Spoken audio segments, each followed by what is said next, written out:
Why is histogram important? Histogram is useful for organizing and displaying data graphically, helping to segregate data into bars, also known as bins, and highlighting the category with the highest number of data points. It also enables us to see the spread or variation in the data at one glance. When should histogram be used? A fundamental requirement of a histogram is the analysis of numeric data. Data measuring processing, time, money, weight, height, and age are great examples of variables that can be analyzed using a histogram. The histogram is particularly useful when you have a large data set to analyze. Grouping into bins can help you communicate the most frequently occurring and variation being experienced. It's also helpful after implementing process changes when you wish to communicate a summary of your data before and after improvements. Top tips for building your own histogram. Collect the data to be analyzed. Remember, a histogram is only suitable for numeric data. Numeric variables commonly analyzed are measures of time, money, temperature, and so on.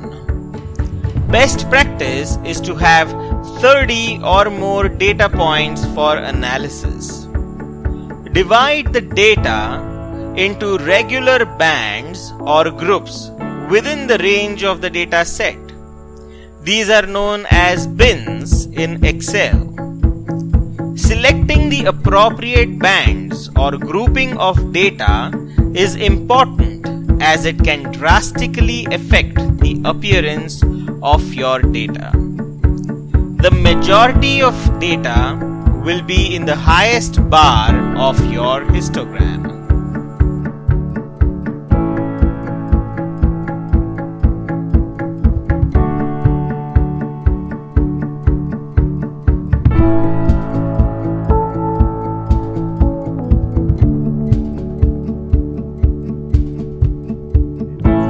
Pareto chart. The Pareto chart is a simple yet powerful chart that presents data in descending order. A Pareto chart can be built in Excel and will help identify significant causes from the trivial many. What is a Pareto chart? It is a simple bar chart that ranks related measures in decreasing order of occurrence. The Pareto principle is also known as the 80-20 rule because it states that a small number, 20% of causes contribute to the majority, 80% of the performance issues. A Pareto chart contains both bars and a line graph, where individual values are represented in descending order by bars, and the cumulative total is represented by the line. Let's look at this video of creating a Pareto chart on Excel.